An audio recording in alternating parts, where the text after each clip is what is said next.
And so they said, if you were really, really going to heaven, you need to be poor. You will be amazed that that was around, very much on ground, around the time when I got born again. So it's nothing as if it was too long ago. I mean, in those days, to be a true believer, you are not expected to have more than 2 trousers, maybe 2 or 3 shirts. If you have a car, it must be pretty old. To ride in any car other than Volkswagen, I'm talking of those days when I got born again, you're looked at as a backslider. Fortunately for me, I listen more to God than to man. Because in those days, I bought a brand new Toyota Crown. And there were people who thought I was backsliding.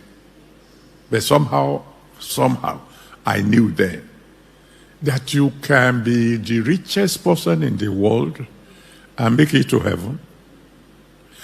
And you can be the poorest man in the world and go to hell. That what will determine whether you get to heaven or not is not how much money you have. Somehow, I got an understanding. Like my wife prayed for you tonight. It is written in 3 John verse 2. 3 John verse 2. I wish above all things that you prosper and be in health, even as your soul prospers. Maybe because I was a mathematician, I was able to put that down mathematically. God says, your prosperity will be in direct proportion to your holiness. The closer you are to me, the more your soul prospers, the more you will prosper materially.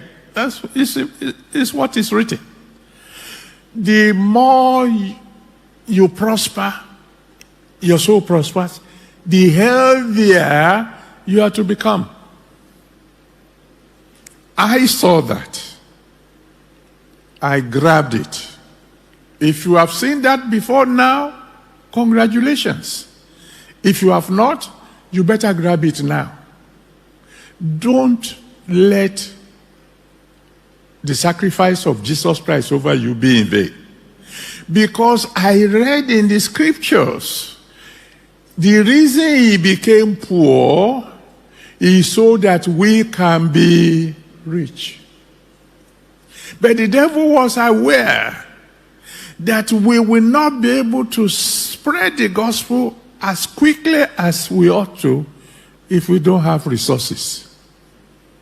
If he can keep us poor, then we won't be able to move as fast as we ought to. But in the name that's above every other name, poverty is going to leave you alone. The way you say amen shows that you are not interested. What God said is that you are not to fall in love with material things. 1 John chapter 2 from verse 15 to 17. 1 John 2, 15 to 17. It says, love not the world, neither the things that are in the world. Don't let possessions possess you. That's what he's saying. He's not saying don't have.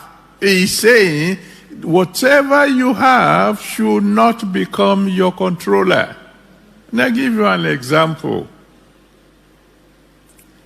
There was a time I had 2 cars.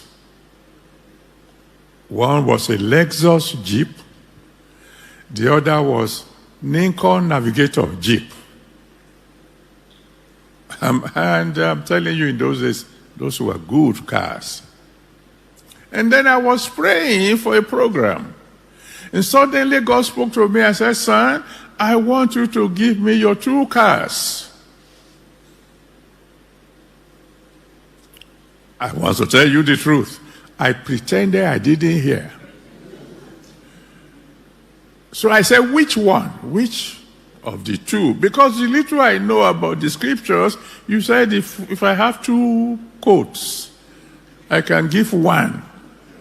So you didn't say I will give the two. So I said, which one? He said, both.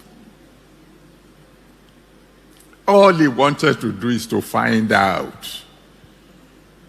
And my car's now possessing me. Thank God I passed the exam. I gave out the two.